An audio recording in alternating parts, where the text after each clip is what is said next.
परमात्मा स्वयं आकर के हमें ज्ञान कराते हैं और हमें याद दिलाते हैं, आप जिस लोक में रह रहे हो ये लोक ठीक नहीं। परमात्मा के पास सभी दुखी प्राणी आया करते थे कबीर बंदी छोड़ के पास, और वो ये कहा करते थे कि हम पर संकट बहुत है गुरुदेव, हम महादुखी हैं। तो परमात्मा कहा करते, बच्चों ये काल का लोक है और यहां पर 21 ब्रह्मांड तक आग लगी हुई है राग द्वेष की, बेईमाना और काम क्रोध मोह लोभ अहंकार की आग में सभी जल रहे हैं। यहां कोई प्राणी सुखी नहीं है। आप ये मानते हो कि मैं रोग मुक्त हो जाऊंगा तो मैं सुखी हो जाऊंगा। जो निरोग हैं उनसे मिलिए जाकर के, उनको ना जाने कितनी और टेंशन पाएंगी जिनको आप सुखी मानते हो, क्योंकि जो निर्धन है वो सोचता है कि ये पैसे वाले सेठ साहूकार ये सुखी होंगे। जहां माया का समावेश है पुण्यात्माओं, स्वप्न में सुख नहीं हो सकता। यह भूल है प्राणी का, क्योंकि जब तक हम उस आग में नहीं गिरते तब तक हमें ऐसे लगता है शीतल होगी। और सेठ ये सोचते हैं कि राजा लोग सुखी होंगे, हमें सुख नाम की वस्तु नहीं। क्योंकि सेठ वैसे नहीं बनता, उसने कोई तिगड़मबाजी करनी ही पड़ती है। उसके पास 20-30 लाख रुपए हैं तो 50 लाख रुपए का काम उसने आगे फिर से ऑन लोन ऋण लेकर शुरू करना पड़ेगा, तभी वो सेठ होने की सोचेगा। और वो 50 लाख का लोन ले लिया, बिजनेस ठीक चला नहीं, अब 20 लाख वो गए और 30 लाख 50 लाख का लोन गया। वो सेठ उस टेंशन के अंदर अपना जीवन व्यतीत कर रहा होता है। फिर सोचता है अब दूसरा बिजनेस करता हूं। आम व्यक्ति को लगता है बड़ा सेठ है, बड़े बिजनेस चल रहे हैं, पर सपने में शीतलता उस प्राणी को नहीं है। सेठ साहूकार यानी धनी व्यक्ति समझते हैं राजा लोग सुखी होंगे। एक घर का सदस्य, छोटे से घर का जिसमें 5-4 सदस्य होते हैं, एक घर का मुखिया जिसमें 5-4 सदस्य होते हैं, वो उनके निर्वाह में, उनकी व्यवस्था में कितना दुखी होता है। किसी की फीस भरनी है, किसी को एडमिशन दिलाना है, किसी के कपड़े लाने हैं, कोई विवाह के योग्य हो गया है, और भी बहुत सी पारिवारिक जो समस्याएं हैं वो सामने अड़ी रहती हैं। और एक राजा एक क्षेत्र का मुखिया होता है, उसको और भी ज्यादा टेंशन रहती है अपनी प्रजा को सुनियोजित रखने की और लॉ एंड ऑर्डर बनाए रखने की। तो स्वप्न में सुखी नहीं होता राजा। ठीक है, वो बकवाद करते हैं, वो लोग थोड़ी सी राहत पाकर घूटी लगा लेते हैं, नाच गाने देख लेते हैं, लेकिन अंदर से वो ज्यों के त्यों जल रहे होते। पृथ्वी के राजा लोग सोचते हैं कि स्वर्ग के देवता सुखी होंगे। इन देवताओं की कथा पढ़कर देखो पुराणों के अंदर, इनमें वही आग जल रही है जो यहाँ के लोगों में है, क्योंकि वो भी एक जीव हैं। जैसे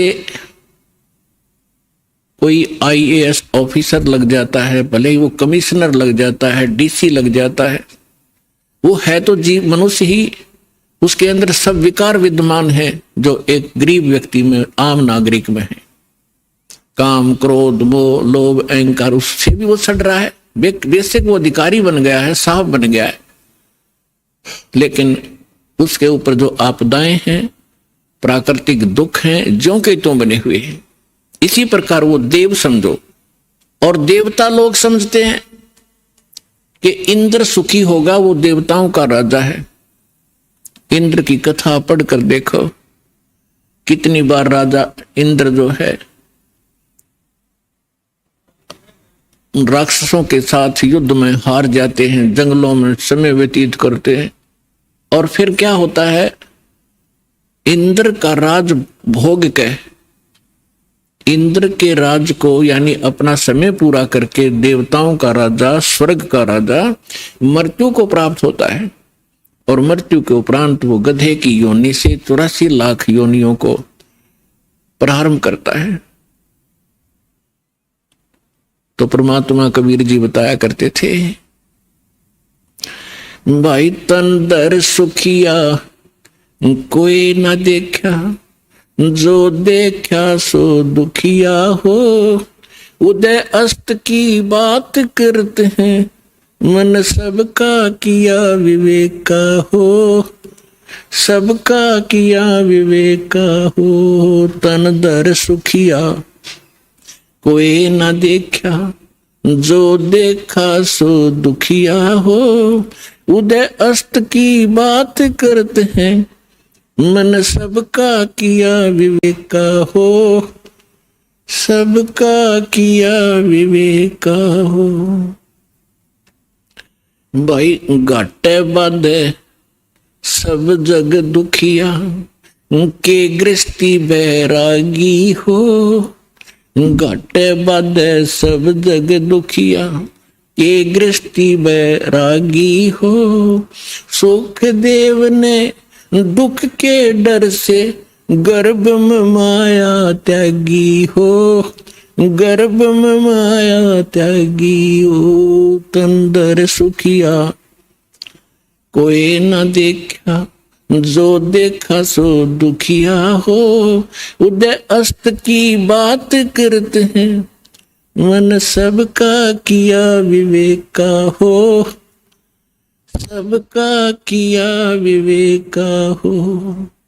भाई जंगम दुखिया, ये जोगी ही दुखिया, तपस्वी को दुख दूना हो, जंगम दुखिया, जोगी दुखिया, तपस्वी को दुख दूना हो, आशा तृष्णा सब में व्यापे, कोई महल ना सुना हो, कोई महल ना सुना हो। तंदर सुखिया कोई ना देखा, जो देखा सो दुखिया हो, उदय अस्त की बात करते हैं, मन सबका किया विवेक का हो, सबका किया विवेक का हो।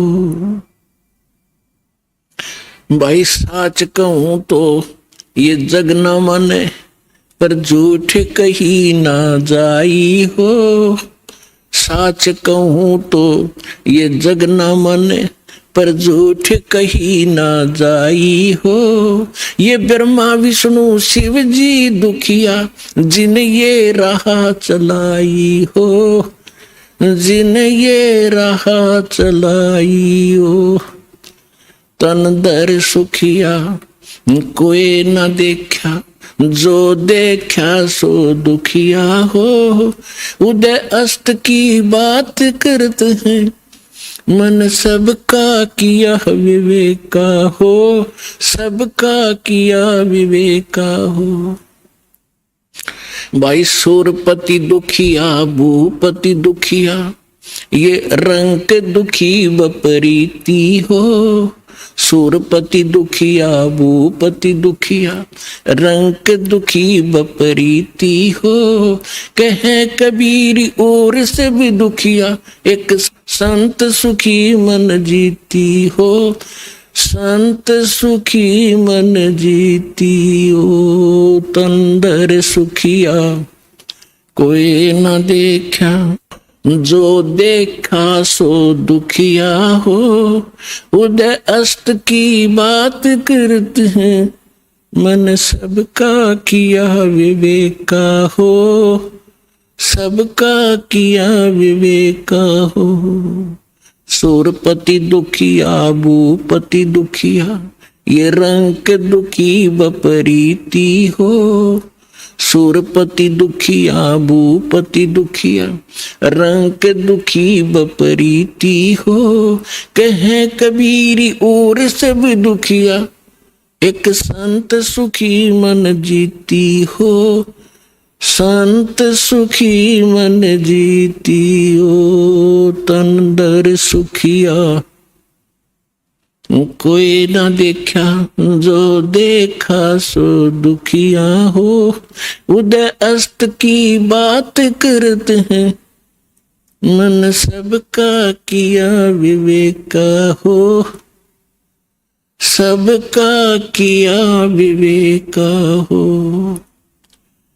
अब परमात्मा कबीर जी बताया करते थे, बच्चों जिस लोक में आप रह रहे हो यहां सुख नाम की वस्तु नहीं है। इस झूठे सुख को ही आपने सुख मान लिया, हल्के दुख को आप सुख मान बैठे हो। अन्य की तुलना में आप पर कम आपत्ति है, आप उसे सुख मान बैठे हो। इस 21 ब्रह्मांड में सुख नाम की चीज नहीं है। क्या बताते हैं परमात्मा कि भाई घाटे बाद सब जग दुखिया, और के गृहस्थी बैरागी हो। अपने आत्माओं, हमारा दुर्भाग्य रहा कि हमें ऐसे नकली गुरु धर्म गुरु प्राप्त हुए जिनको अपने सिलेबस का भी ज्ञान नहीं। वो टीचर कौन से खाते के। वैसे तो ये वर्ण बाद में बने हैं, हम सभी एक ही थे, ना कोई ब्राह्मण था, ना क्षत्रिय, ना शूद्र, ना वैसे, सभी भाई बहन थे। फिर इन्होंने अपने वर्क डिवाइड कर लिए। एक भाई ने यानी एक कुछ व्यक्तियों ने मिलकर कहा भी आप शिक्षा ग्रहण करो और सदग्रंथों को समझो और इस ज्ञान को हमें बताओ। तो उनको पंडित कहने लगे जो सदग्रंथ पढ़ा करते थे और सुनाया करते थे। वो थे स्टार्ट में हम एक ही, हमारा गोत्र है। बाद में हम बढ़ते चले गए, आगे चल के हमारे वंश के नाम से कुल का गोत्र बनता चला गया, कुल गोत्र। तो उनको जो पंडित बने उनको पूरी छूट दे दी कि हम तुम्हें तुम्हारा सारे परिवार का खर्चा भी देंगे पूजा रूप में, आप इन सदग्रंथों को पढ़िए और हमें बताओ। ऐसा ही प्रारंभ हुआ। अब परमात्मा ने आके बताया है कि गुरु बिन वेद पढ़े जो प्राणी, और समझ अनुसार रहे ज्ञानी। गुरु बिन काहु न पाया ज्ञाना, जो थोथा भूछड़े मोड किसाना। तो इन ऋषि महर्षियों को कोई सतगुरु मिले नहीं, और सतगुरु स्वयं परमात्मा आए लीला करने के लिए, वो हमने सुहाए नहीं। जैसे क्या होता है, जैसे किसी ने थोड़ा सा बोलन की शैली ठीक कर ली और 10-20 श्लोक गोट लिए, वेद या गीता या कोई वाणी पढ़ ली किसी संत की, तो आम स्थान पर खड़ा होकर वो 100-200 व्यक्तियों को प्रभावित कर सकता है अपने प्रवचन के बोलने की शैली से, लेकिन उसके पास कख नहीं है। जब तक सदग्रंथों का संपूर्ण ज्ञान ना हो और कंप्लीट वे ऑफ वर्शिप यानी पूर्ण भक्ति विधि ना हो, तो ज्ञान भी एक आने का नहीं। परमात्मा कहते हैं गोरख से ज्ञानी गणेश सुख दे जति जहान, और सीता सी गो भारिया संत दूर स्थान। फिर परमात्मा कहते हैं कि श्रोता कोट अनंत है और वक्ता कोट अनंत और दानी कोट अनंत है, पर बिरले साधु संत। तो जो प्रसंग चल रहा है कि परमात्मा हमें बताया करते थे, वो स्वयं आकर के ज्ञान दिया करते थे, तो हमें आज तक ज्ञान प्राप्त ही नहीं था। हमने इस झूठे सुख को सुख मान लिया। जैसे एक व्यक्ति के 3 पुत्रों में से एक की मृत्यु होगी, अब पुत्र मरो चाहे पुत्री, पत्नी मरो चाहे पति, दुख तो भारी होता है। अब जिनके साथ हम कितने प्यार से लाड से रह रहे हैं, हम इतने ढीठ हैं, दुख चाहे इनसे भी ज्यादा आ जाओ पर मरे नहीं, हमारी मृत्यु ना हो तो हम इस दुख में भी देख लेंगे, देखी जाएगी जैसे भी होगा। लेकिन ये दुख भी फिर मृत्यु भी, तो ये दोनों कष्ट यहां पर बने रहेंगे। तो उसके एक पुत्र की मृत्यु होने से बुरा हाल था, ना खा रहा था ना पी रहा था, सारा परिवार रो रहा था। शोक व्यक्त करने के लिए कुछ व्यक्ति जाते हैं, उनमें से एक व्यक्ति ऐसा था जिसका एक ही पुत्र था, वही मृत्यु को प्राप्त हो चुका था कई वर्ष पूर्व। तो सांत्वना देने वालों ने कहा कि देख भाई, या तो मृत्यु एक ना एक दिन सबकी आनी है, और देख इसको देखकर जी ले, इसका एक ही पुत्र था और उसी की मृत्यु होगी, यह भी अपना समय व्यतीत कर रहा है। फिर उस व्यक्ति को जिसका पुत्र तीनों में से एक मृत्यु को प्राप्त हुआ था, तो उसको थोड़ा सा सांत्वना हुई, हौसला हुआ, ये सोचकर कि हे भगवान, इससे तो मैं भी सुखी, मेरे दो तो बच गए। फिर वो ठीक हो गया, रोटी खा ली, थोड़ा सा गम दूर हुआ, अब खाक सुख हो गया। क्या पुत्र वापस आ गया वो? तो परमात्मा कहते हैं झूठे सुख को सुख कहे, ये मान रहा मनमोद, ये सकल चबी ना काल का, कुछ मुख में कुछ बोध। और फिर परमात्मा हमें याद दिलाते हैं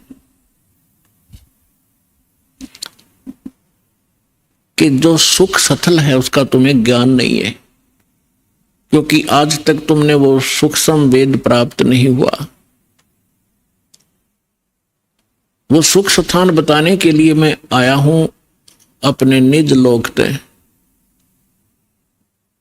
परमात्मा कहते हैं अवगत से चल आया, मेरा कोई भेद मर्म नहीं पाया। परमात्मा अपनी महिमा कबीर जी स्वयं बताते हैं कि मैं सतलोक से चलकर आया हूं और मेरी महिमा से कोई परिचित नहीं है। अवगत से चल आया, मेरा कोई भेद मर्म नहीं पाया। अब क्या बताते हैं परमात्मा? एक बार गोरखनाथ जी ने रामानंद जी, स्वामी रामानंद जी आचार्य जी को आध्यात्मिक गोष्ठी के लिए पुकारा, बुलाया, आमंत्रित किया, ललकारा। अब रामानंद जी वैसे तो विद्वान माने जाते थे, गीता वेद घोट रखे थे उसने, कंठस्थ याद थे मंत्र सभी, लेकिन वो सिद्धि नहीं थी उनके पास। और ये नाथ जो होते तपस्वी होते हैं, ये हठ योग करते रहते हैं। हठ योग से कुछ सिद्धियां आ जाती हैं जो इस मानव शरीर की और इस भक्ति के नाशक होती है। आम व्यक्ति ये सोचता है कि इसने बहुत बड़ी उपलब्धि कर रखी है, सिद्धि प्राप्त करके कोई आकाश में उड़ जाता है और कोई किसी को दुआ बद्दुआ देकर दुखी सुखी कर देता है, थोड़ा बहुत अपनी पूंजी तय, फिर स्वयं कंगाल हो जाता है। तो ये सब ड्रामेबाजी थी। तो गोरखनाथ जी ने स्वामी रामानंद जी से कहा कि आइए हमारे साथ गोष्ठी कीजिए। रामानंद जी चिंतित हो गए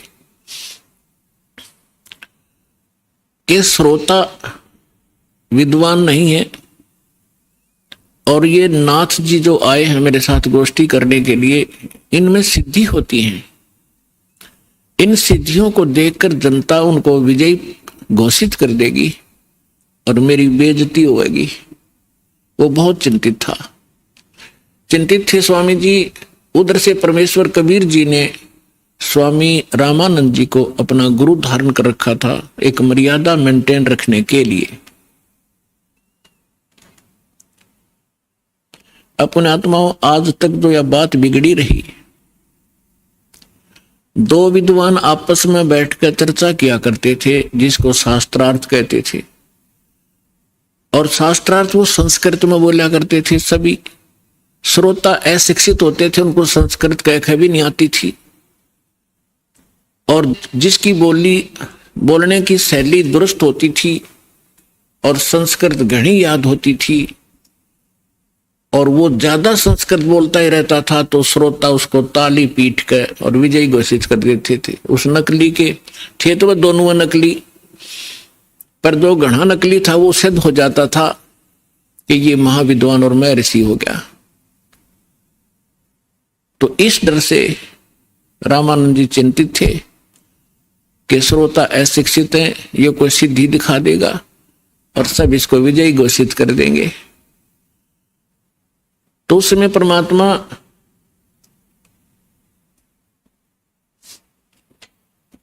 कबीर जी जब अपने गुरुदेव के आश्रम में पहुंचे,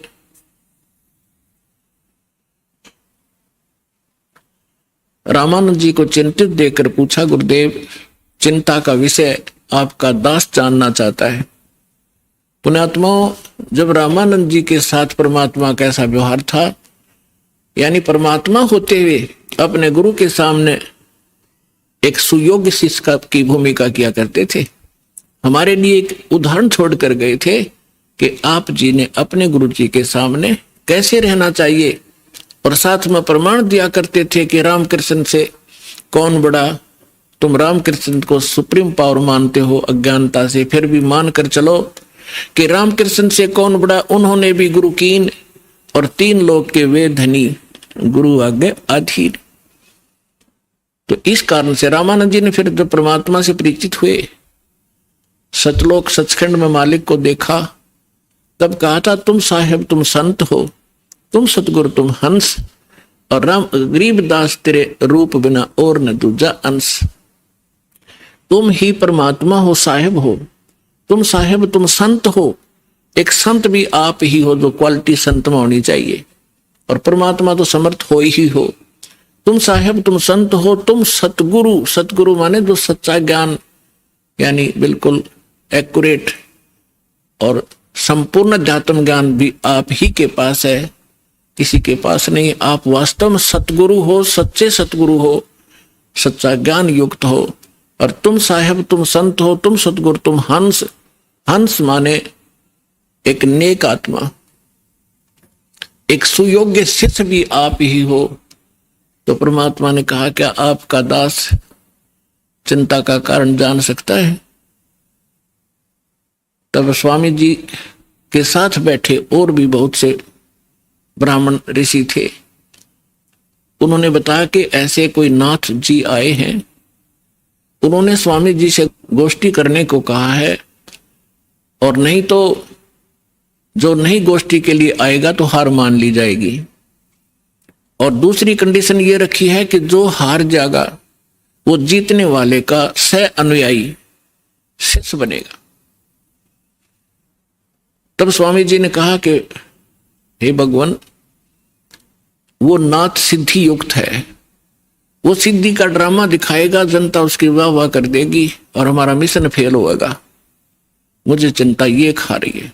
तब परमेश्वर ने कहा, स्वामी जी हार जीत की चिंता संत नहीं किया करते, और हमने सामना करना चाहिए, हमें चलना चाहिए। आपका दास भी तो आपके साथ है। रामानंद जी को पता था, क्योंकि वो देख चुके थे उसकी परमात्मा की महिमा को। तब थोड़ा ढाढ़स बंधा और उसकी चुनौती स्वीकार की। अब वहां जहां निश्चित समय और स्थान था वहां पहुंच गए। नाथ जी को आसन दे रखा अलग से, ऊंचा तख्त पर, जमीन पर अलग से आसन बिछा रखा। अच्छा, उधर से रामानंद जी का एक तख्त सा लगाकर वहां आसन लगा दिया। और स्वामी परमेश्वर कबीर जी एक सुयोग्य शिष्य की तरह स्वामी रामानंद जी के चरणों में जमीन पर बैठ गए। और सामने वो नाथ जी, कबीर साहब तो भगवान थे, अंतर्यामी थे, उन्होंने देख लिया गोरखनाथ धक्के खाने आया है।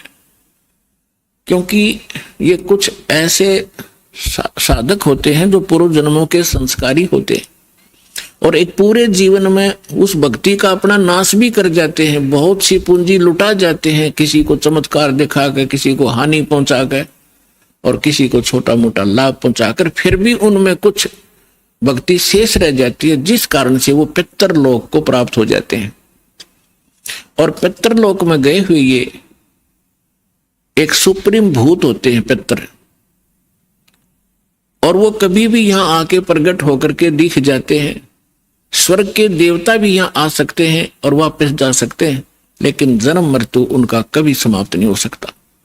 तो गोरखनाथ जी ने देखा कि वहां वैष्णव पंथ का ज्यादा प्रचार कर रहे हैं स्वामी रामानंद जी, और नाथ पंथ सिकुड़ता जा रहा है, घटता जा रहा है। अब ये राग द्वेष ऊपर तक घर कर गया, वहां तक इनको, यहां से जाने के बाद भी ये दुखी रहते हैं अपने मैं मेरी के कारण। तो जिस कारण से उसने रामानंद जी को पराजित करने के लिए स्वयं आना पड़ा। हालांकि गोरखनाथ जी बहुत पहले अपने मानव शरीर का जो एक कर्म था पूरा करके जा चुके थे। तो परमात्मा ने देख लिया कि तो गोरखनाथ है, अपने वो तो जानी जान थे। तब गोरखनाथ जी ने कहा कि आइए रामानंद जी मेरे साथ गोष्ठी कीजिए। तब परमात्मा एक बालक थे छोटे से 10-12 वर्ष की आयु के, कि लीला कर रहे थे। उस समय जब गोरखनाथ जी गोष्ठी करने के लिए आए थे, तब परमात्मा खड़े हुए कबीर जी और कहा कि नाथ जी पहले मेरे से गोष्ठी कीजिए और बाद में मेरे सतगुरु से बात कीजिए। मेरे से निमट ले पहले, फिर करना गुरु जी से बात करना। आप गोरखनाथ जी इस बात से बड़ा दुखी हुआ कि अरे कबीर, तू छोटा सा बालक, तेरी आयु क्या है और तू गोष्ठी करेगा मेरे साथ? पता है मैं कौन हूं? कबीर साहब ने बता दिया कि मुझे मालूम आप कौन हो, आप गोरखनाथ हैं। इस बात से उसको बड़ा झटका लगा कि छोटे से बालक ने मुझे पहचान लिया। फिर गोरखनाथ जी ने कहा कि आपकी आयु क्या है? परमात्मा बोले कि सबसे बड़ा मूर्ख वो है जो मेरी आयु मुझे बालक बता रहा है। गोरखनाथ जी सुन रहे थे, अंदर से दुखी भी खूब हो रहे थे कि ये मुझे मूर्ख भी बताने की चेष्टा कर रहा है। तो क्या बताते हैं?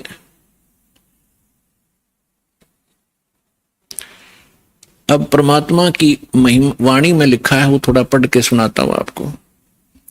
योगी गोरखनाथ प्रतापी, तासों तेज पृथ्वी कापी, काशी नगर में 100 पग धरही, रामानंद से चर्चा करही।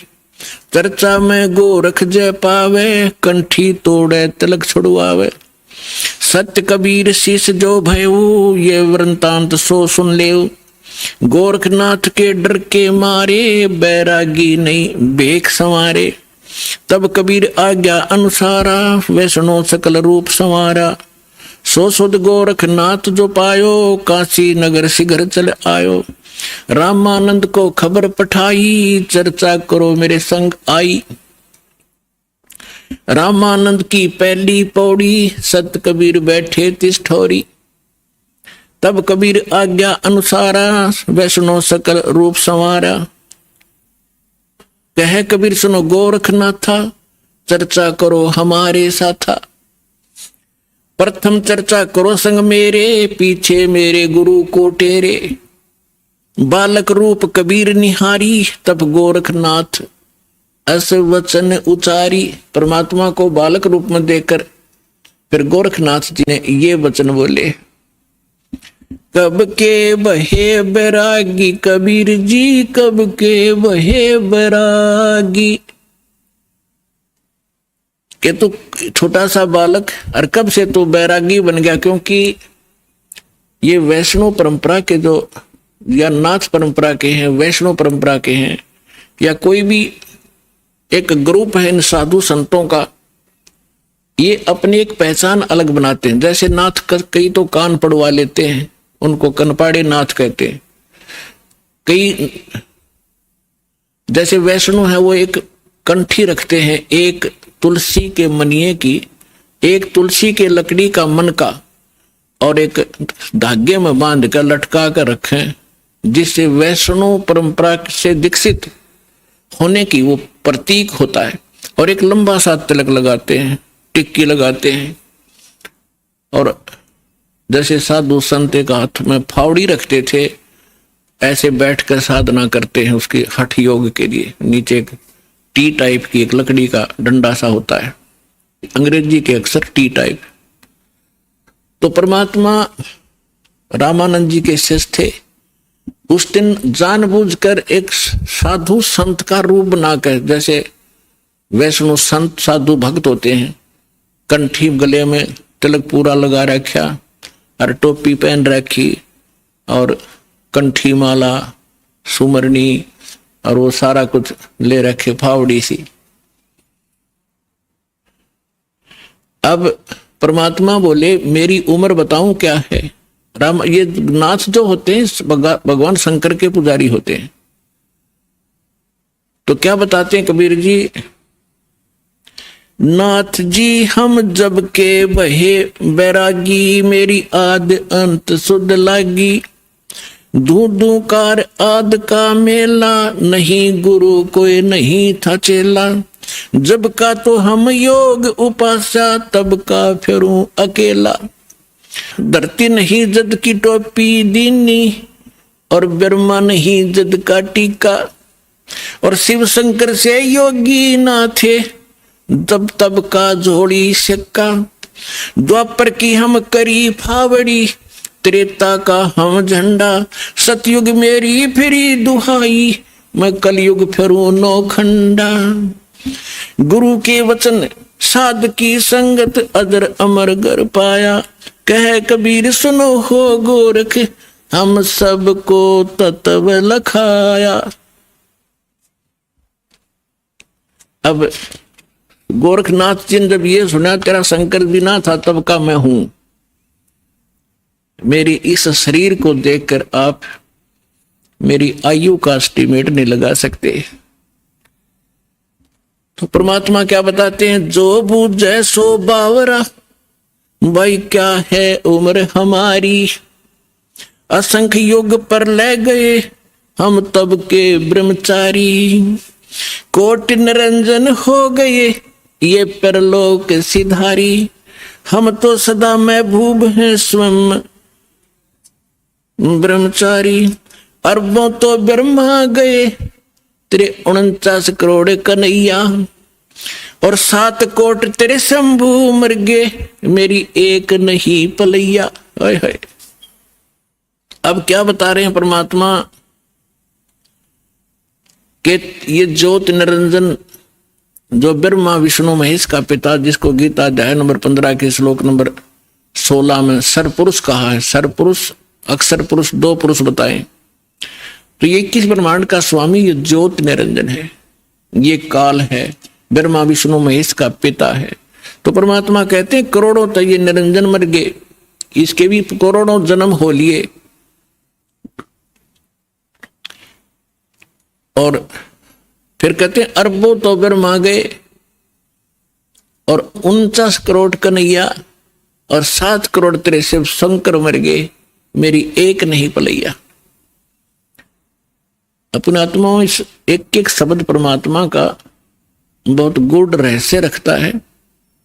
जैसे ब्रह्मा जी की 100 वर्ष की आयु है, उसकी आयु कैसे बनती है, 100 वर्ष कैसे बनते हैं, जैसे सतयुग त्रेता द्वापर कलयुग 4 युग का एक चतुर्युग होता है, इसमें 43,20,000 कुल वर्ष होते हैं अपने मनुष्यों के वर्ष,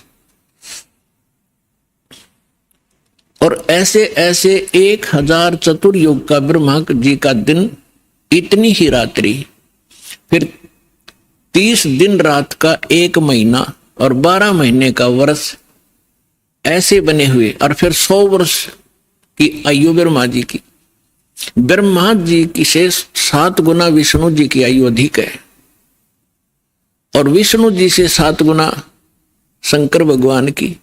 तो यहां परमात्मा क्या बता रहे हैं, अरबों तो ब्रह्मा गए, 49 करोड़ कन्हैया तेरे विष्णु जी, और 7 करोड़ तेरे शंभू मर गए, मेरी एक नहीं पलैया, मेरे जीवन की एक पल भी नहीं घटी।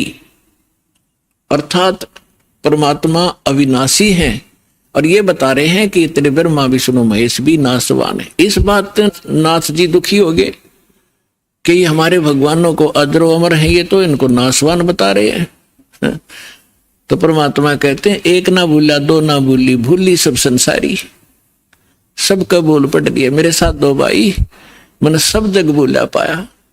इसी भूल में ब्रह्मा भूला जिन ये वेद सरसाया, और वेद पढ़ के पंडित भूले मर्म भेद नहीं पाया। इसी भूल में विष्णु भूला जिन वैष्णव पंथ चलाया, और वैष्णव पंथ चलाया। इसी भूल में शिव शंकर भूले जिन भिक्षुक पंथ चलाया, और सिर पर जटा हाथ में खपर घर घर अलग जगाया। मेरे साथ दो भाई मैंने सब जग भूला पाया। इसी भूल में विष्णु भूले जिन वैष्णव पंथ चलाया, और तीर्थ व्रत का बड़ा महात्म बहुविध जीव फंसाया। तो यहां गोरखनाथ जी को परमात्मा बता रहे हैं कि अरबों तो ब्रह्मा गए, ये 49 करोड़ कन्हैया, 7 करोड़ तेरे शंभू मर गए, मेरी एक नहीं पलैया। कोटिन नारद हो गए ये मोहम्मद से चारी, देवताओं की गिनती नहीं क्या सृष्टि बिचारी। नहीं बूढ़ा कहते ना मैं बूढ़ा ना बालक, और ना कोई बाट भिखारी। ना बूढ़ा ना ही बालक, ना कोई भाट भिखारी। कहे कबीर सुनो हो गोरख, ये सुन ले उम्र हमारी। मैं ना बालक हूं, ना मैं वृद्ध हूं, ना कोई भाट भिखारी हूं, और ये मेरी महिमा तेरे को मैंने बता दी, मैं ये हूं। अब गोरखनाथ जी को बड़ा दुख हुआ, इज्जत का नाश हो गया कि छोटा सा बालक और इतना बड़बड़ बोल रहा है। इनके पास एक हल्दी की गांठ थी, उसके पास सिद्धि की। गोरखनाथ जी ने अपने आसन के साथ में त्रिशूल गाड़ रखा था। एक ऊपर 3 एरो से होते हैं, और नीचे से वो एक पाइप सी, नीचे फिर एक नुकीला सा सिरा होता, उसको जमीन में गाड़ के आसन के साथ रखा हुआ था। 6-7 फुट ऊंचा त्रिशूल। गोरखनाथ जी ने कहा कि यदि तू मेरे साथ वार्ता करना चाहता है कबीर जी, तो आइए मेरे समान आसन में आ जाइए। नाथ जी वहां से उठे जमीन से, ऐसे आसन पद्म लगाकर बैठे थे। आसन पद्म लगाए लगाए ऊपर उठ गए और त्रिशूल के ऊपर जाकर विराजमान हो गए। हाँ ये देखिएगा, ये त्रिशूल पर बैठे हैं। फिर परमात्मा ने क्या लीला की कि कबीर जी ने कहा कि गोरखनाथ जी आपकी और हमारी बात ज्ञान चर्चा की थी, गोष्ठीकरण की थी। ये बाजीगर वाला काम हम नहीं जानते, और ना ये पसंद है, ना ये दातम मार्ग में इसकी कोई वैल्यू है। आप नीचे बैठ के और चर्चा करता कि जनता को पता चले सच्चाई का। तो गोरखनाथ जी कहते हैं तुम्हारे पास कोई है तो आइए मेरे समान बैठकर चर्चा कीजिए, नहीं तो हार स्वीकार कर लीजिए। अब उनके पास तो एक दाव था यो। तो परमात्मा बोले अच्छा ठीक है। कबीर साहब बचपन से ही जुलाहे का काम करने लगे थे, और जेब में एक चरखे के ऊपर ये माताएं काटा करती थी। एक रील बन जाया करती इतनी मोटी कच्चे धागे की, 100-150 फुट लंबा तार होता था उसका। उसी से सूत कपड़ा बनाया करते थे भगवान। वह कुकड़ी बोल रहे, हमारे देसी हरियाणा के अंदर कुकड़ी बोल रहे हैं, उसने कच्चे धागे वाली कुकड़ी। वह कुकड़ी निकाली जेब मत, वह रील धागे की, और एक सिरा पकड़ लिया और उसको ऐसे छटक दिया परमात्मा ने। वो धागा सीधा खड़ा होगा, स्ट्रेट परपेंडिकुलर 150 फुट, उसका अंतिम सिरा आकाश में 150 फुट पे। परमात्मा वहां से उठे और उस धागे के अंतिम सिरे पर जाकर बैठ के 150 फुट ऊपर। अब गोरखनाथ जी से कहा कि नाथ जी आइए, राजा मेरे बराबर में बैठ कर चर्चा कराएंगे, यहां आ जाइए। अपने आत्माओं ऐसी बात नहीं थी कि गोरखनाथ जी आकाश में और ऊपर नहीं जा सकते थे, वो तो और ऊपर भी जाते थे, स्वर्ग में भी, उस पितरलोक में भी चले जाते थे। लेकिन समर्थ के सामने सिद्धियां समाप्त हो जाती हैं। जैसे ये घड़ी बना रखी है, अब इसकी सिद्धि बना दी कारीगर ने, इंजीनियर ने, कि ये अपने आप चल घूम रही है और इसके सामने चुंबक खड़ा कर दो 1 फुट दूर, ये जाम हो जाएगी, आगे नहीं सरकेगी, वहीं खड़ी हो जाएगी। तो वो समर्थ आ बैठे, उसी से प्राप्त करके छोटी मोटी खिलौने खेल रहे होते हैं और प्रभु पाक जाते हैं। उस परमात्मा ने उसकी सारी सिद्धि कैंसिल कर दी। उठना चाहा था ऊपर को और जमीन पर ऐसे गड़क धर्म देसी, सारा शरीर बोला, जान गया गोरखनाथ कि आज तेरी सिद्धि नहीं काम करेगी। अब गोरखनाथ ऐसे बैठा जैसे पैरालाइसिस हो जाता है इंसान को, टस मस नहीं हो पा रहा। तब गोरखनाथ जी ने कहा कि आ जाओ कबीर जी, नीचे आ जाओ, अब मैं समझ गया आपको, अब चर्चा करेंगे। तब परमात्मा ने उनको ज्ञान समझाया कि ये बालका के ड्रामे मोक्ष मार्ग नहीं है। कहते जंतर मंत्र जोग निभाई, काल चक्र जम जोरा खाई, तुम हो जम की फर्दी माही। कहते हैं गोरखनाथ सिद्धि में फूल्या, गोरखनाथ सिद्धि में भूल्या और टूणे टामण हांड फूल्या, जंतर मंत्र जोग निभाई और काल चक्र जम जोरा खाई, तुम हो जम की फर्दी माही। फर्द होती है ना, जैसे कोई रजिस्ट्री करा ले कोई जमीन की, तो अब फर्द में आ गया तो सोच रहे पक्का हो गया उसका वो जमीन का टुकड़ा। तो परमात्मा कहते हैं तुम तो इस काल की फर्द में चढ़ रहे हो, काल के पक्के दूत बन गए, औरों को भगा रहे हो। अब समर्थ सामने बैठा, गोरखनाथ जी को अपनी सिद्धि पे इतना अभिमान था, कोई इसके सामने टिकने वाला नहीं था। एक बार अपने गुरुदेव के कहने से कोई चिंता थी उनको, लंबी कहानी वो हट फिर से बताएंगे। एक पहाड़ को सोना बना दिया था सिद्धि से, पहाड़ को सोना, और अपने गुरुदेव के टुकड़े हुए शरीर को जीवित कर दिया था। ऐसी सिद्धि थी।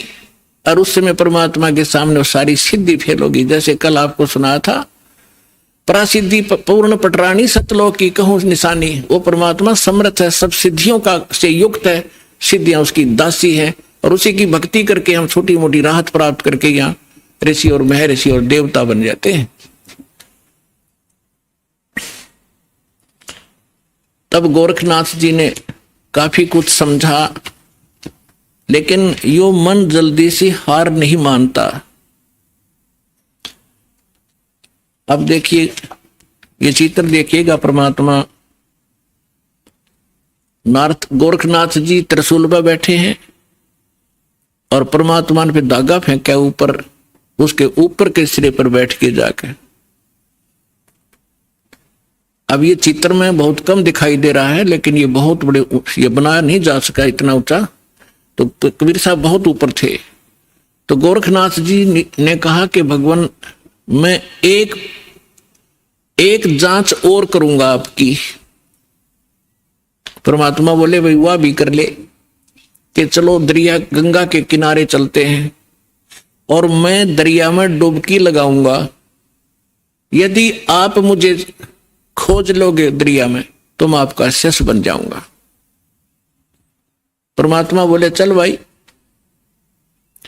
दरिया गंगा के किनारे बैठ के जाके गोरखनाथ जी ने गंगा में छलांग लगा दी और मछली बन गए। वहां सैकड़ों हजारों मछलियां और थी।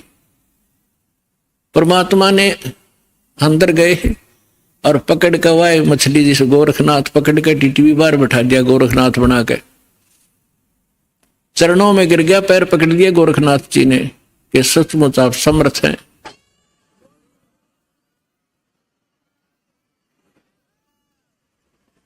तब गोरखनाथ जी ने कहा, हे परमात्मा आप कौन हो? आपने मेरी सारी फड़क निकाल दी और मैं अपने कर्म बिगाड़ रहा था, आपने मुझे बचा लिया। पुण्यात्माओं, ये मन है ना, ये काल का दूत है। आत्मा परमात्मा का अंश है। जब परमात्मा वहां खड़े थे, मन भाग गया, आत्मा रोए थी गोरखनाथ की। तो परमात्मा के जो सभी बच्चे हैं, ब्रह्मा विष्णु महेश भी उसी के बालक हैं। राम कृष्ण सतगुरु सहजादे, भक्ति हेत न हुए प्यादे। अब वो भी भक्ति के लिए यहाँ आए थे बेचारे, या गलत साधना करके देवता बन गए, वहां प्रभु पा के गए। अब सुने नहीं किसी की। अब उनको परमात्मा मिले थे, उनको एक बार तो उन्होंने स्वीकार किया, क्योंकि आत्मा तो सबकी भगवान के लिए तरफ रही है, लेकिन ये मन काल का दूत फिर प्रेरित कर दिया, परमात्मा से दूर कर दिया उनको। कबीर साहब कहते हैं, श्वेत भूमि का हम गए जहां विष्णु विशंबर दास और हरियम हीरा नाम देकर चेला की न्यादास। हम बैरागी ब्रह्मपद सन्यासी महादेव और सोहम मंत्र दिया शिव जी को करे हमारी सेव। ऐसे ब्रह्मा जी के पास गए थे, उनको ओम मंत्र दे करके प्रथम मंत्र, क्योंकि पहला मंत्र इसलिए दिया जाता है उसकी श्रद्धा कितनी बढ़ेगी फिर आगे बढ़ा जाता है। तो फिर पहले तो उनकी तीनों की बहुत अच्छी श्रद्धा बनी, फिर बाद में इस मन ने वो प्रेरित कर दिए कि ये वैसे ही अटपट कर रहा है, कोई ज्ञान नहीं जतता इसका। ऐसे ही गोरखनाथ जी ने तब तो सारी बात मान ली, परमात्मा ने सारी कथा सुनाई, बड़ा ज्ञान सुनाया, और फिर गोरखनाथ जी उसी ज्ञान से स्वयं वक्ता बन गए। इस ज्ञान के अंदर इतनी कसक है, परमात्मा का एक अलग सा ज्ञान है। तो आम व्यक्ति भी कहीं बताने लग जाता है तो सैकड़ों व्यक्ति उससे भी प्रभावित हो जाते हैं और उसकी वाह वाह शुरू हो जाती है।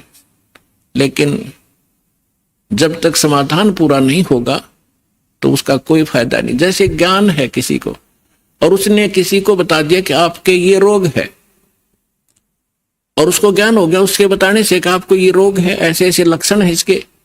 अब ज्ञान कराने वाले को भी पता है और जिसको रोग है उसको पता लग गया उसके बताने से।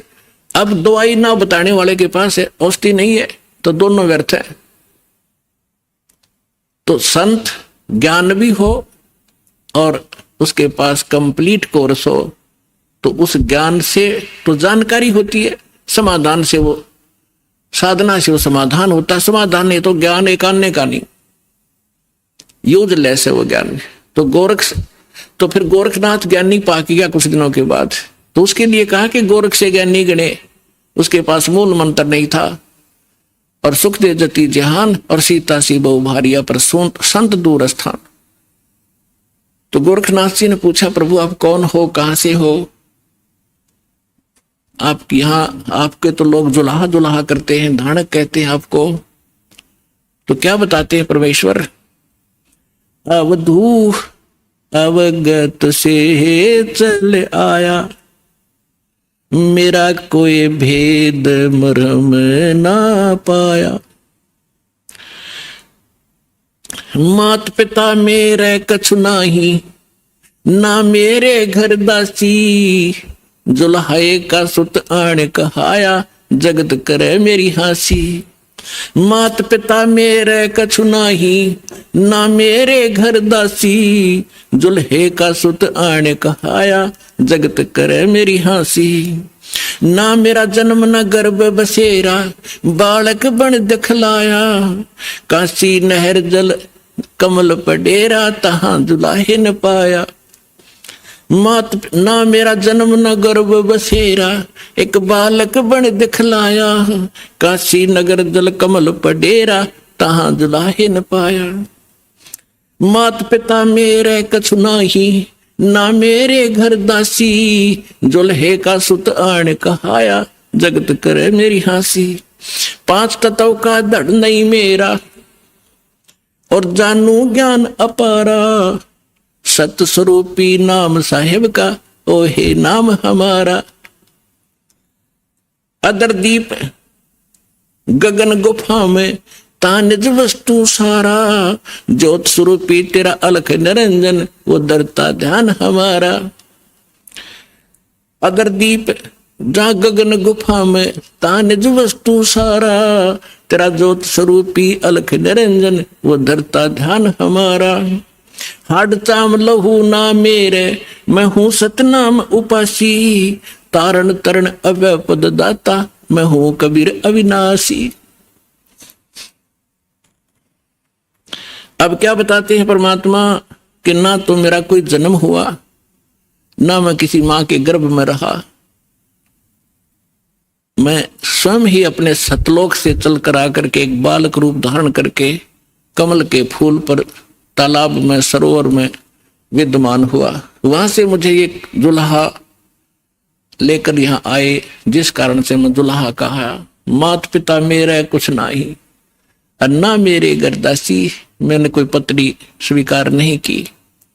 और दुल्हे का सुख आण कहा, जगत करे मेरी आसी। फिर क्या बताते हैं कि 5 तत्वों का धड़ नहीं मेरा, ये शरीर तुम्हारे जैसा नहीं है मेरा। और जानू ज्ञान अपारा, तेरा ज्योत स्वरूपी अलख निरंजन, वो धरता ध्यान हमारा। हाड चाम लहू ना मेरे, हूं सतनाम उपासी। और तारण तरण अभय पद दाता, मैं हूं कबीर अविनाशी। तो पुण्यात्माओं, परमात्मा की महिमा स्वयं आकर उन्होंने बताई कि मैं ना तो जन्म लेता हूं और ना ही मेरा कोई माता पिता है, मैं अवगत से चल आया, मेरा भेद मर्म ना पाया। तो परमात्मा को ना समझकर ना जानकर हम उस लाल की महिमा से अपरिचित होने के कारण अभी तक हम इन अन उपासना करके कंकर पत्थर इकट्ठे करके ये सोच रहे थे कि हमने बहुत गना भक्ति धन इकट्ठा कर लिया। तो जो प्रसंग चल रहा है उसी पर आते हैं कि हमारे जितने भी धर्म गुरु थे ये पूर्ण रूप से अज्ञानी थे, हमें तत्व ज्ञान नहीं बता पाए। और परमात्मा इस ज्ञान को हमें बताने के लिए आए थे, इन्होंने परमात्मा के उस ज्ञान को हम तक पहुंचने नहीं दिया। और परमेश्वर को एक धानक, एक दुल्हा, एक शूद्र, अशिक्षित, अनपढ़, अंगूठा छाप और देवी देवताओं का आलोचक इतना बदनाम कर दिया कि उस समय के हमारे पूर्वज परमात्मा से अंदर से नफरत किया करते थे कि ये हमारे देवी देवताओं के बारे में ऊट पटांग कहता है। तो परमात्मा कहते हैं, सच कहूं तो जग ना माने, पर झूठ कही ना जाई हो। ये ब्रह्मा विष्णु शिव जी दुखिया, जिन ये राह चलाई हो। अब पुण्यात्मा, परमात्मा ने बताया है कि संसार के अंदर कोई प्राणी सुखी नहीं है। आप दूसरे के दुख से अपने हल्के दुख को और सुख मान बैठे। सुख की आपको कभी छींट भी नहीं लगी है, जिस कारण से आप उस सुख से अपरिचित है। और जो साधना आपने करनी चाहिए वो साधना ना करके आप भक्ति के अंदर निर्धन बने हुए हो। एक एक पैसे के लिए ना जाने कहां कहां भटकते हो, विदेशों में जाते हो। किस लिए? घनी माया इकट्ठी करूं। और क्या करोगे उस माया का? कोठी बनाऊंगा, कार लूंगा, लड़के लड़की का ब्याह करूंगा, लाखों रुपये खर्चा करूंगा, सारी उम्र कर्म फोड़े और सारा जीवन धन जोड़े, 1 मिनट में मृत्यु हो जाए वहीं छोड़े, आगे गधा और कुत्ता बनकर वहीं गलियों में दौड़े। तो खाक है ये जीवन। तो बिना ज्ञान के हम डले ढो रहे थे। तो क्या बताते हैं परमात्मा अपनी लीला अनुसार प्रत्येक युग में आते हैं और जैसा कि उनकी लीला है परमात्मा की, वो अब प्यारी आत्माओं को मिलते हैं। उनमें से किन किन को इस कलयुग के अंदर मिले भगवान? आदरणीय धर्मदास साहिब जी को, आदरणीय मुल्कदास साहिब जी को, आदरणीय नानक साहिब जी को, आदरणीय दादू दास साहिब जी को, आदरणीय गरीबदास साहिब जी गांव सुनानी जिला झज्जर वाले को, आदरणीय गीसा दास साहिब जी गांव खेखड़ा उत्तर प्रदेश वाले को। तो गरीबदास साहिब जी को परमात्मा ने एक विशेष ज्ञान दिया, जैसा कि आपको कल बताया था सत्संग में रात्रि में, कि परमेश्वर ने कहा था कि धर्मदास 12वां पंथ गरीबदास पंथ होगा और उसमें मेरी महिमा की वाणी पुनः प्रकट होएगी। और उस गरीबदास का पंथ जब चलेगा उसी पंथ में आगे चल के हम आएंगे। और कब आएंगे? जब कलयुग 5505 वर्ष बीत चुका होगा, तब हमारी महिमा पुनः विशेष विशाल रूप से विस्तार से चलेगी और तब पूरे विश्व को पार करेंगे हम। तो गरीबदास जी ने परमात्मा के विषय में जानकारी के बाद क्या कहा है? मत दे दी है बालम याणे नू, मत दे दी है बालम याणे नू, मत दे दी है बालम याणे नू, मत दे दी है बालम याणे नू। जब ज्ञान हुआ परमात्मा के संपर्क में आने से, सचखंड देखा, भगवान के साथ रहे गरीबदास जी, ऊपर के सारे लोग देख कर आए। गरीबदास साहिब जी को गांव छुड़ाने, जिला झज्जर हरियाणा के अंदर खेतों में गऊ चरा रहे थे, 10 वर्ष के बालक थे। तब परमेश्वर अपने लीला अनुसार आए थे। दृढ़ भक्तों को, अच्छी आत्माओं को मिलते ही मिलते हैं, अपना ज्ञान सुनाते हैं। उनको वहां मिले, फिर सचखंड लेकर गए, सारे ब्रह्मांड दिखाए, ब्रह्मा विष्णु महेश की सतीथि से परिचित कराए। और धर्मराज जो यहाँ का न्यायाधीश है, परमात्मा उसके दरबार में पहुंचे। उस यहाँ के न्यायाधीश धर्मराज ने अपनी चेयर छोड़ दी, आसन छोड़कर खड़े हो गए, हाथ जोड़ के। पुण्यात्मा, अध्यात्म मार्ग एक ऐसा है, उसमें लोग दिखावा करने की आवश्यकता नहीं। जो समर्थ होगा उसके सामने वाले को तुरंत झटका लगेगा, वो समझ जाएगा कि ये प्रबल पावर है। तो एकदम हाथ जोड़कर खड़े हो गए। और कबीर साहब ऐसे खड़े हैं जैसे बड़ा अधिकारी छोटे अधिकारी को डांट लगाता है। तो गरीबदास जी ने बताया कि धर्मराज के दरबार में दी कबीर तलाक, मेरे भूले चूके हंस को तू पकड़िए मत कजाक। बोले पुरुष कबीर से धर्मराज कर जोड़, और तुम रे हंस ने पकड़ो नहीं मन 2 ही लाख करोड़। यानी अपने सामर्थ्य का प्रमाण दिया, जिसके सामने ब्रह्मा विष्णु महेश कांपते हैं धर्मराज के सामने, क्योंकि उनका भी अकाउंट वही रखता है। तो और दृढ़ हुए, ऊपर सचखंड सतलोक ले जाकर देखा, फिर वह पे छोड़ा। गरीबदास जी को मृत जानकर बालक को चिता पर रख दिया था कुल के लोगों ने। तब परमात्मा ने ऊपर के सब ब्रह्मांड दिखाकर वापस आत्मा छोड़ी, तो वो जीवित हो गए। उसके बाद ये अमृतवाणी की वर्षा करने लगे। तो ज्ञान हुआ जब कहते हैं आत्मा रो रही है कि हे परमात्मा, हम तो इस मन के साथ बांध दिए, ये अनाड़ी है, अच्छी वस्तु को ग्रहण नहीं करता, नकली की तब बता दे भाग्या जाएगा। अब किसी ने कह दिया आजा भजन कर ले, भक्ति कर ले, नो का टाइम नहीं, और उसको ये कह दे चल वहां सर्कस आ रहा देखेंगे, चल जब बरसात हो ले कि तरागनी कंपटीशन हो रहा, रात में भी जा खड़ा होगा वहां पर सांग सिनेमे में, तभी 3-3 4-4 घंटे लगा देगा। तो इस मन की आदत बकवाद करने की है, क्योंकि ये काल का एजेंट है, ये शुभ नहीं कर सकता, अशुभ करवाता है। तो अब आत्मा रो रही है। जब ज्ञान हुआ तो क्या कहती है, क्योंकि ये मन इसका कंट्रोलर बना दिया काल ने।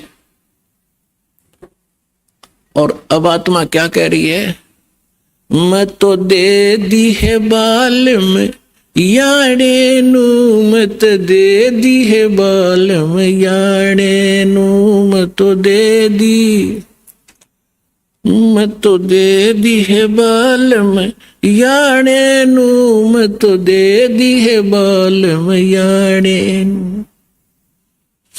गीता और भागवत पढ़े नहीं बूझे शब्द ठिकाने नू, गीता और भागवत पढ़े नहीं बूझे शब्द ठिकाने नू, मन मथुरा दिल द्वारका नगरी, कहाँ फिरे बरसाने नू, मैं तो दे दी, मैं तो दे दी है बालम याणे नू, मैं तो दे दी है बालम याणे नू, मैं तो दे दी।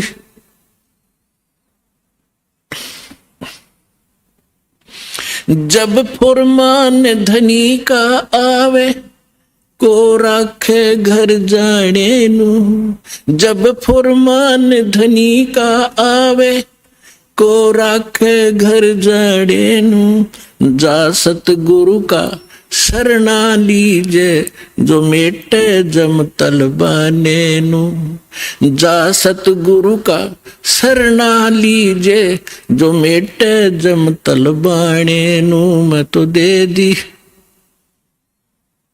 मैं तो दे दी है बालम याणे नू, मैं तो दे दी है बालम याणे। उत्तर दक्षिण पूर्व पश्चिम फिरदा दाने दाने नू, उत्तर दक्षिण पूरब पश्चिम फिरदा दाने दाने नू, सर्व कला सतगुरु साहेब की, हरि आए हरि आने नू, सर्व कला सतगुरु साहेब की, हरि आए हरि आने नू। मैं तो दे दी है बालम यान